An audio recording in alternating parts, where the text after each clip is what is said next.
अब जब हमने आई के बारे में जान लिया है तो चलिए देखते हैं कि क्या हम इस जटिल एक्सप्रेशन को हल कर सकते हैं जैसा कि यहां पर लिखा हुआ है। हमेशा की तरह मैं चाहूंगा कि आप वीडियो को रोकें और इसे खुद से सरल करने का प्रयास करें।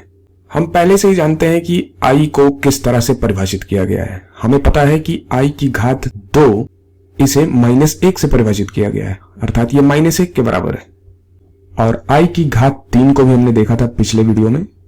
ये आई की घात 2 गुणे आई था, जहां पे आई की घात 2 तो -1 था और इसका गुणा आई के साथ हुआ था और यह हमें -i मिला था। -1 का गुणा जब आई के साथ होगा तो -i मिलेगा, अर्थात आई क्यूब यानी कि आई की घात 3 का मान -i है। वैसे ये सब तो हम पहले ही कर चुके हैं। जब मैंने आपको इमेजिनरी यूनिट यानी कि काल्पनिक इकाई से परिचित कराया था तो वहां हमने आई की घातों को देखा था और हमने आई की घात 2 को -1 लिखा, आई की घात 3 को -i लिखा। अब आई की घात 4 को हमने आई गुणे आई क्यूब लिखा था और जैसा कि हमने ऊपर देखा आई की घात 3 का मान -i है तो यह आई गुणे -i होगा। हमने यह भी देखा था कि -1 क्रम विनिमय नियम का पालन करते हुए आगे आ गया था तो यह हो गया था -1 गुणे आई जो कि था -1 गुणे आई स्क्वायर और -1 गुणे आई स्क्वायर तो -1 है तो -1 गुणे -1 और हमें ये +1 के बराबर मिला था। ये सब हम पहले ही पढ़ चुके हैं, यहां पर बस हम इसे दोहरा रहे हैं, इसका रिव्यू कर रहे हैं। अब चूंकि आई की घातों के विषय में हमें पता है तो आइए देखते हैं कि यह जटिल पद किस रूप में सरल हो सकता है। तो इस पूरे पद को हम पुनः लिख सकते हैं। कैसे लिख सकते हैं? इसे हम लिख सकते हैं 2 + 3i और चूंकि ये आई स्क्वायर -1 है तो ये हो जाएगा +7 गुणे -1 +5 गुणे आई क्यूब है और आई क्यूब अभी हमने देखा है ये -i के बराबर है तो ये 5i क्यूब हो जाएगा 5 गुणे -i प्लस 9 गुणे आई की घात 4 और आई की घात 4 तो 1 के बराबर है, आई की घात 4 1 के बराबर है तो ये हो जाएगा 9 गुणे 1 और इसको थोड़ा सा और सरल करें तो हमें ये मिलता है 2 + 3i और ये -1 बाहर आ जाएगा तो ये होगा -7। यहां पे 5 का गुणा -i के साथ है और फिर से माइनस बाहर आएगा तो ये हो जाएगा -5i और 9 गुणे 1 तो 9 ही होगा। अब यहां पर लिखे हुए इस पद को क्या हम पुनः हल कर सकते हैं?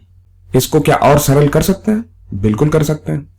अगर हम यहां पर ध्यान दें तो हम पाते हैं कि यहां पर एक वास्तविक संख्या 2 है और यहां पर एक वास्तविक संख्या -7 है और यहां पर एक वास्तविक संख्या 9 है।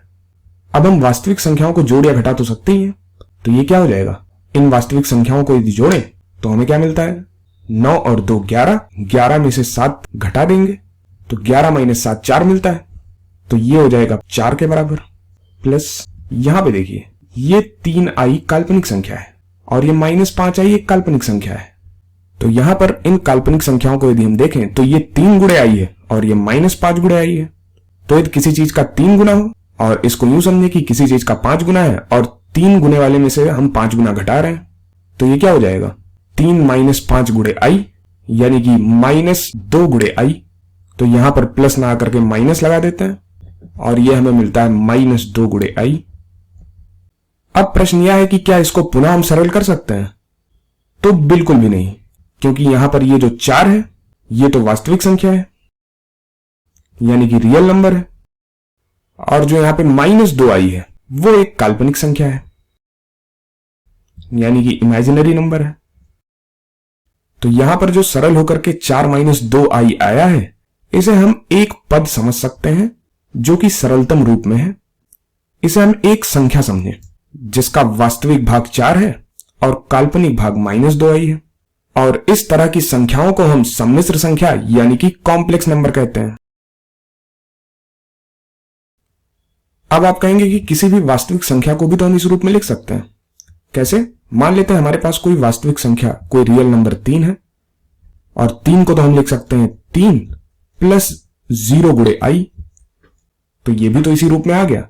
तो क्या ये कॉम्प्लेक्स नंबर है? क्या ये सम्मिश्र संख्या है? तो जी हां, ये भी एक सम्मिश्र संख्या है यानी कि प्रत्येक वास्तविक संख्याएं सम्मिश्र संख्याएं होती हैं। यहां तक कि वास्तविक संख्याओं का समुच्चय सम्मिश्र संख्याओं के समुच्चय का उपसमुच्चय होता है, अर्थात रियल नंबर का सेट कॉम्प्लेक्स नंबर के सेट का सबसेट होता है। इसी प्रकार काल्पनिक संख्याएं भी सम्मिश्र संख्याएं होती हैं। उदाहरण के लिए आप आई को भी लिख सकते थे। आई को आप क्या लिख सकते थे? इसे आप लिख सकते थे 0 + 1 गुणे आई, यानी कि 0 + आई। तो यह भी तो सम्मिश्र संख्या के रूप में लिखा है। तो यहां पर काल्पनिक संख्याओं का समुच्चय भी सम्मिश्र संख्याओं के समुच्चय का उपसमुच्चय होता है। तो यहां पर हमने देखा कि वास्तविक संख्याएं उपसमुच्चय होती हैं सम्मिश्र संख्याओं की, तथा काल्पनिक संख्याएं भी उपसमुच्चय होती हैं सम्मिश्र संख्याओं की। और सम्मिश्र संख्याओं में वो सारी संख्याएं आती हैं जो इन वास्तविक तथा काल्पनिक संख्याओं के योग या फिर अंतर के द्वारा लिखी जाए।